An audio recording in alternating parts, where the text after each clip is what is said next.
नमस्कार, मैं हूं रंजीत छाबड़ा। आप देख रहे हैं धमतरी का लोकप्रिय चैनल MGTV। आइए चलते हैं खबरों की ओर। विवेकानंद कॉलोनी स्थित महालक्ष्मी ग्रीन के राधा कृष्ण भवन में धर्म समाज सेवी एवं भाजपा नेता पंडित राजेश शर्मा द्वारा महारोग डायबिटीज पर नियंत्रण रखने मुंबई के प्रख्यात डॉक्टर तरुण मिश्रा के सानिध्य में लोकहित संगोष्ठी का आयोजन किया गया। इस अवसर पर अतिथि के रूप में विशेष रूप से डॉक्टर प्रभात गुप्ता, उद्योगपति श्याम अग्रवाल, प्रदीप बिरानी एवं वरिष्ठ पत्रकार दीपक लाखोटिया सहित बड़ी संख्या में गणमान्य नागरिक उपस्थित थे। डायबिटीज संगोष्ठी आयोजक पंडित राजेश शर्मा ने जहां आयोजन के उद्देश्य पर प्रकाश डाला, वहीं पत्रकार दीपक लाखोटिया एवं डॉक्टर प्रभात गुप्ता ने भी अपने विचार प्रकट किए। डायबिटीज संगोष्ठी में आगंतुकों को जागरूक करते हुए विशेषज्ञ डॉक्टर तरुण मिश्रा ने कहा कि नियमित दिनचर्या, खान पान एवं प्रकृति से जुड़ाव इस रोग से बचने का सर्वोत्तम उपाय है।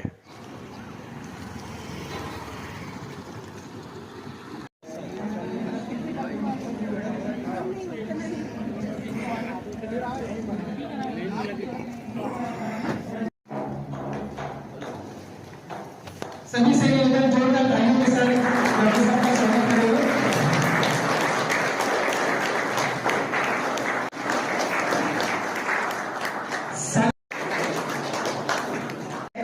श्री डॉक्टर तरुण मिश्रा जी को सुनने हार्दिक स्वागत करता हूं। मैं अभिषेक शर्मा।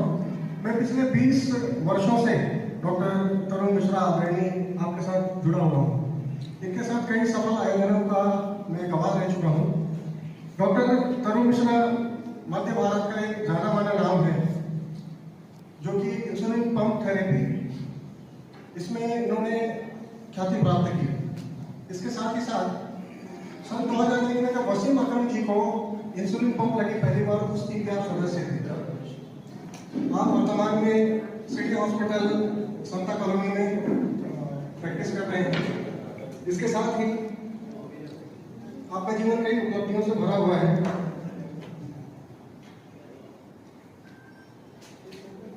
आपको डायबिटीज अवेयरनेस प्रोग्राम के लिए तमिलनाडु से राष्ट्रीय पुरस्कार प्राप्त कर चुके हैं आप वहां के CM से। इसके अलावा इनकी बहुत सी पुस्तकें भी प्रकाशित हो चुकी हैं, जो कि थायराइड आदि एक अलग विषय है, लेकिन थायराइड पे भी सर के उतना ही होल्ड है जितना डायबिटीज में है। तो सर की जो पुस्तकें हैं वो डायबिटीज और थायराइड इन दोनों पर प्रकाशित हो चुकी हैं कि आप उसे किस तरह से नियंत्रित कर सकते हैं। हाइपोथायराइडिज्म और हाइपोथायराइडिज्म इन दोनों के लिए अलग अलग प्लॉट्स सर के जो है वो उपलब्ध हैं। ये पुस्तकें उपलब्ध हैं, आप कभी भी आप उन पुस्तकों का संग्रह प्राप्त कर सकते हैं। इसके अलावा सर एक ऐसी टीम में अभी काम कर रहे हैं जो इंडिया को रिप्रेजेंट करने वाला है, जो भारत को रिप्रेजेंट करने वाला है, पर्टिकुलरली डायबिटीज के क्षेत्र में।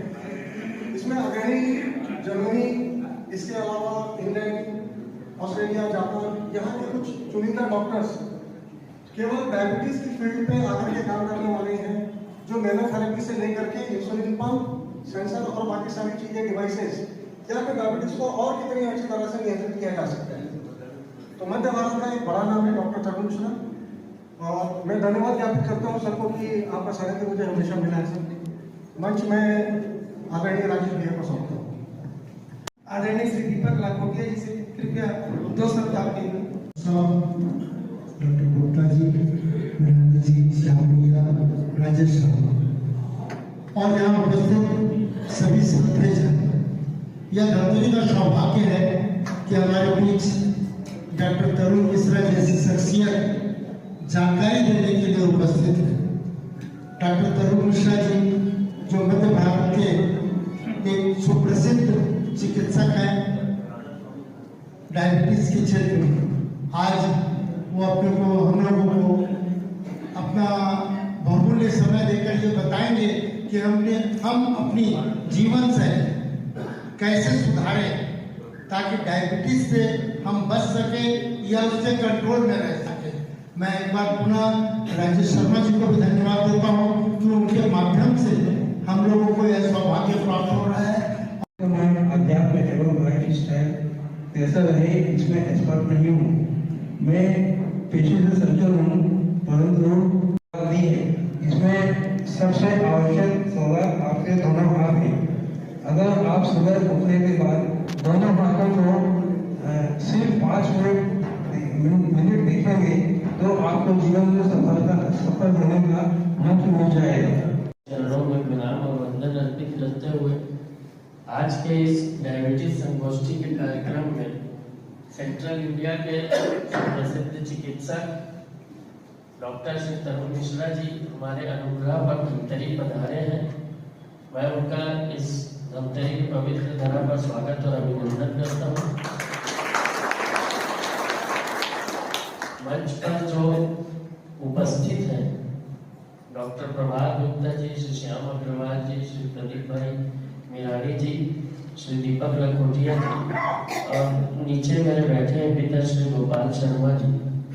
ये सभी मेरे पिता हैं और आज तक इन्हीं सब लोगों के आशीर्वाद से ही हम समाज में काम करने का प्रयास करते हैं। और कहते हैं ना, वो आवश्यकता आविष्कार की जननी होती है। पिछले वर्ष हम यहाँ पीएससी की कोचिंग निःशुल्क चलाते थे। 350 उसमें बच्चे प्रतियोगी परीक्षाओं में भाग लेने की यहाँ तैयारी करते थे। वो काम करने की प्रेरणा वहां से मिलती है कि मैं खुद आज से 30 वर्ष पहले जब प्रतियोगी परीक्षा की तैयारी करता था, मध्य प्रदेश का समय था, छत्तीसगढ़ बना ही था, तो कोचिंग उपलब्ध नहीं हो पाती थी। कितनी कठिनाइयों से जाते थे प्रतियोगी परीक्षा में। बाहर जाके जब कंपटीशन के दौर में प्रतिद्वंदी से, प्रतिभागियों से रूबरू होते थे तो एक इंफीरियरिटी कॉम्प्लेक्स आता था मन में कि हम छोटे से नगर में रहते हैं और हम कैसे उससे वहां जाके कम्पीट करें, फाइट करेंगे और कैसे हम भी बड़े बड़ी संस्थानों में जाकर जॉब कर सकेंगे। तो जब आवश्यकता महसूस होती है और ईश्वर सामर्थ्य प्रदान करता है तो व्यक्ति उस दिशा में काम करने का प्रयास करता है। चिकित्सा के क्षेत्र में हमारी पूरी टीम का ये पहला आयोजन है। ये आयोजन भी वस्तुतः वैसे ही आविष्कार के लिए मैंने जब आपको बताया कि वो जननी होती है तब जब आवश्यकता होती है। व्यक्ति जब अपने घर में किसी चीज को सामने फेस करता है तो उसको लगता है कि इसमें जो कठिनाइयां आ रही है वो आप जनमानस के पटल पर भी वो ख्यापित होना चाहिए कि कैसे उन चीजों से वो सामने में उससे मुकाबला कर सके, उसको चैलेंज के रूप में ले सके।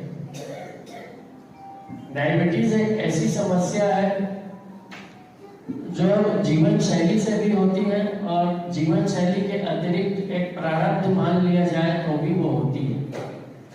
उस चीज से कैसे मुकाबला करके हम अपने जीवन को सरल और सुगम बनाएं, इस विचार के साथ इस कार्यक्रम का आयोजन करें ताकि एक सामान्य भाषा में, जो नॉन मेडिकल लैंग्वेज हो, हिंदी भाषा में हो, और डायबिटीज से हम मुकाबला कैसे करें और अपनी लाइफ स्टाइल को कैसे इम्प्रूव करके उस आकाश की ऊंचाइयों को प्राप्त करें जो एक सामान्य, जो उसका रोगी नहीं है, वो व्यक्ति करता है। इसको चैलेंज के लिए स्वीकार करने के लिए मार्गदर्शन की आवश्यकता होती है। जब तक कि हमको मार्गदर्शन प्राप्त नहीं होता हम सफल नहीं हो सकते। कितनी भी पुस्तक पढ़ ले, इंटरनेट खोल ले, जब तक गुरु नहीं मिलता ज्ञान की प्राप्ति नहीं होती। वैसे भी हम सब लोग वेद और उपनिषद को मानने वाले लोग हैं। गुरु बिना ज्ञान नहीं। वसुधैव कुटुंबकम उदार चरिता नाम वसुधैव कुटुंबकम सर्वे भवन्तु सुखिनः, इसको मानने वाले लोग हैं हम लोग। गुरु से ज्ञान की प्राप्ति के उद्देश्य के लिए ये कार्यक्रम का आयोजन किया गया है, जिसमें केवल डायबिटीज के पेशेंट ही नहीं, जिनको डायबिटीज नहीं भी है और आगे वो अपने जीवन को अच्छा बनाए, उनके लिए भी ये बहुत लाभकारी और कल्याणकारी कार्यक्रम होगा। हमारे अनुग्रह पर हमारे पिता लोग आशीर्वाद देने आए, डॉक्टर साहब रायपुर से पधारे हैं। ये जाने माने चिकित्सक है। राष्ट्रीय स्तर पर इनका एंडोक्राइनोलॉजिस्ट के रूप में नाम ख्यापित है। दक्षिण भारत से लेकर उत्तर भारत तक इन्होंने सेवाएं दी है। दिल्ली के एम्स अस्पताल में इन्होंने एंडोक्राइनोलॉजिस्ट के रूप में अपनी सेवा प्रदान की है। 10 साल वहां पर इन्होंने अपने इस प्रोफेशन को दिया है। लखनऊ से डीएम की डिग्री इन्होंने हासिल की। उसके बाद आज 5000 से अधिक डायबिटीज के रोगियों को ये अपनी सेवा प्रदान कर रहे हैं। सहज और सरल स्वभाव के हैं। सारे पेशेंट इनसे जुड़े रहते हैं। कभी भी ये भेद नहीं करते कि कोई व्यक्ति इनके रायपुर सेंटर से 1000 किलोमीटर दूर है कि पर भी उनको अपना मार्गदर्शन प्रदान करते हैं। ऐसे शख्सियत हमारे बीच उपस्थित है, एक बार सब ताली बजाकर उनका। अब मधुमेह के बारे में बेसिक जानना जरूरी है कि जैसे लोग बोलते हैं कि मधुमेह जो रहता है वो उसमें खर्चा बहुत होता है, कॉमन चीज़ है। तो मैं हमेशा बोलता हूँ कि किसी भी बीमारी में जटिलताओं का जो खर्चा होता है हमेशा बीमारी के ट्रीटमेंट से हमेशा ज़्यादा होता है। और इसीलिए एज ए एंडोक्राइनोलॉजिस्ट मैं वो डॉक्टर हूँ जो दूसरे मतलब कॉम्प्लिकेशन जटिलताओं से बचाए। मतलब मेरा जो ट्रीटमेंट सार्थक रहे जिससे पेशेंट उस स्टेज में पहुँचे ही मत और उसकी क्वालिटी ऑफ लाइफ बढ़े, ना सिर्फ ईयर्स बढ़े, उसकी जीवन की गुणवत्ता बढ़े। अब जैसे डायबिटीज़ में किसी को किडनी खराब हो गई तो उसको डायलिसिस करना पड़ता है, ट्रांसप्लांट करना पड़ता है, और या आँख खराब हो तो आँख के डॉक्टर को दिखाओ, नर्वस सिस्टम को दिखाओ, सेक्स खत्म हो गया, डाइजेशन सिस्टम खत्म हो गया। तो इसलिए जो है डायबिटीज़ की जटिलताओं के बारे में जानकारी ही उसका जो है ट्रीटमेंट है, और उसका कंट्रोल, समुचित नियंत्रण, आहार विहार, ये सब चीज़ें जानना जरूरी है। इसलिए अवेयरनेस बहुत जरूरी है कि डायबिटीज़ की बीमारी को कैसे ठीक रखा जाए। और कॉम्प्लिकेशन बढ़ते हैं तो फिर दूसरे डॉक्टर भी देखते हैं, कॉम्प्लिकेशन बढ़ते हैं, फिर पेशेंट की इकोनॉमी भी डिस्टर्ब होती है। दो घटक का मतलब ये होता है, एक खाली पेट की शुगर जिसको फास्टिंग शुगर बोलते हैं जब ऊपर कुछ नहीं खाते, और दूसरा होता है खाने के बाद शुगर। तो नॉर्मली क्या होता है कि जिनको डायबिटीज नहीं भी होती है उनकी शुगर जितनी खाली पेट रहती है उससे 30-40 बढ़ती है, पर वो उस सीमा में रहती है जिसमें कि डायबिटीज को परिभाषित ना किया जाए। जैसे किसी की शुगर 80 है तो अगर उसकी कुछ खाने के बाद 40-50 बढ़ेगी तो नॉर्मल माना जाएगा, लेकिन उसकी शुगर अगर 140 को क्रॉस करने लगी तो वो डायबिटीज की श्रेणी में आएगा। बिल्कुल बेसिक चीज बता रहा हूँ, 50% रेशेदार सब्जियां होनी चाहिए आपके प्लेट में, 25% प्रोटीन और 25% कार्बोहाइड्रेट, ऐसा होना चाहिए डिस्ट्रीब्यूशन। अब कार्बोहाइड्रेट तो आपको पता चल गया, रोटी चावल ओट्स दही फल में है। प्रोटीन में क्या क्या रहेगा, दाल पनीर और राजमा, ये सब है। और नॉन वेज लोग वालों के लिए मछली और मुर्गा, ये प्रोटीन वाली चीज़ है। और रेशेदार सब्जियों में क्या होना चाहिए आपकी प्लेट में, जैसे बीट है, ब्रोकोली है, पत्ता गोभी है, फूल गोभी है, लौकी है, अंकुरित मूंग है, ये आपकी मात्रा में 50% होना चाहिए। पर ऐसा जनरली प्लेट बनाते नहीं लोग, 50% जो है फाइबर नहीं रखते, 60% हम लोग कार्बोहाइड्रेट रखते हैं, 20% प्रोटीन रहती है, कई लोगों का 75% होता है। ये डायबिटीज की प्लेट है, मतलब जिसको डायबिटीज हुआ हो या ना हो, ये हेल्दी डाइट है। मतलब कोई डायबिटीज डाइट नहीं होती, ये हेल्दी डाइट है। डायबिटीज हो ना हो, ये इसको फॉलो करना है। नेक्स्ट एक डिवाइस है, जैसा दिख रहा है वैसे रहता है, ये इंसुलिन पंप है और इसमें एक सेंसर लगा रहता है। तो इसमें कैसा रहता है, बड़ों में बच्चों किसी में भी लगता है, तो इसमें आपको कुछ करना नहीं, जैसे ऑटोमेटिक कार रहती है बिना गियर वाली कार, वैसे ही इंसुलिन पंप रहता है। जितनी शुगर रहेगी उतना इंसुलिन निकलेगा, उसमें सेटिंग वैसी रहती है। आपको कुछ ज़्यादा सीखने की जरूरत नहीं है, और कुछ चीज़ें हम लोग बता देते हैं।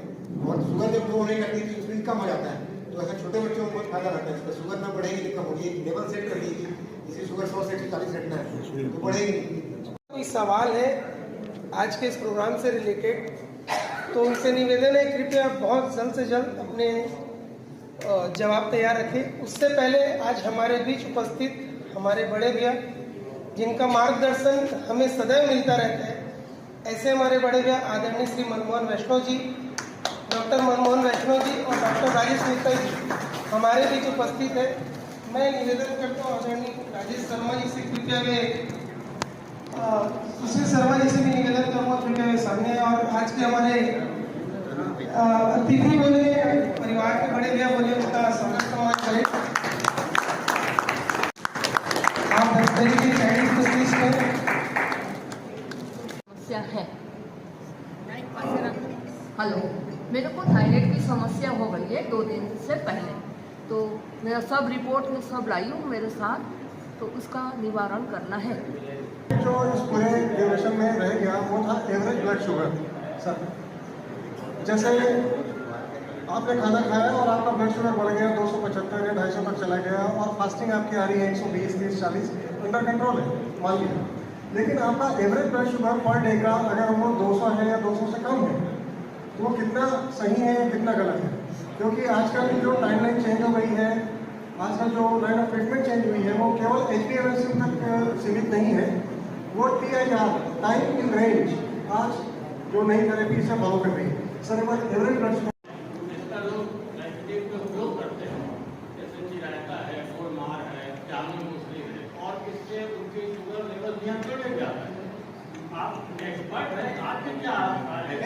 मैंने बताया मतलब जैसे आपका शुगर का लेवल कितना था, जैसे ये सब चीज़ों में से शुगर कम होता है, लेकिन मान लो आपका शुगर ज़्यादा था तो आप इसको मेन थेरेपी नहीं बना सकते, मतलब इसको मेन थेरेपी, इसको एडजुवेंट थेरेपी बना सकते हैं, इसको सहायक रूप में कर सकते हैं।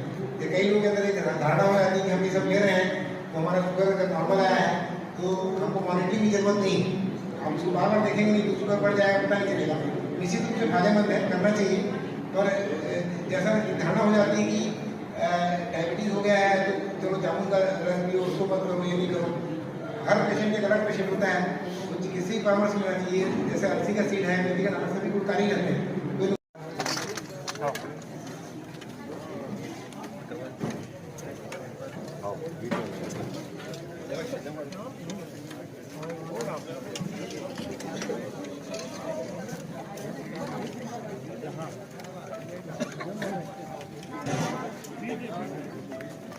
दिलीप भैया, ये भोजन जो हट के दिख रहा है, ये तो परंपरागत भोजन से पार्टियों में जो रहता है उससे थोड़ा हट के दिख रहा है, तो ये कोई खास बात इसमें?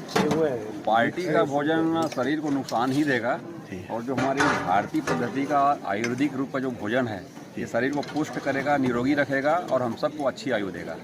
ये शुगर से संबंधित कैंप है, तो ये शुगर में भी ये जो खान पान है, जो ये बिल्कुल एक आदर्श खान पान माने, क्या माने? ये जो खान पान आज को दिया हुआ है, आज की जो हमने कैंप जो राजेश शर्मा जी ने रखा है, डायबिटीज़ से बचाव कैसे, डायबिटीज़ से हम कैसे बचें, और डायबिटीज़ को यदि किसी को है तो उसके लिए हमको क्या पान खाना चाहिए, क्या नहीं खाना चाहिए, उसी परिवेश में और उसी तारतम्य में आज का जो भोजन है वो वैसे ही रखा गया पूरा। ओके। सवाल मेरे डॉक्टर साहब, 1972 में हरित क्रांति का नारा दिया गया था देश में, ताकि किसानों का उत्पादन ज़्यादा हो और किसान संपन्न हो, अर्थव्यवस्था मजबूत हो। वो दिन है और आज के दिन है।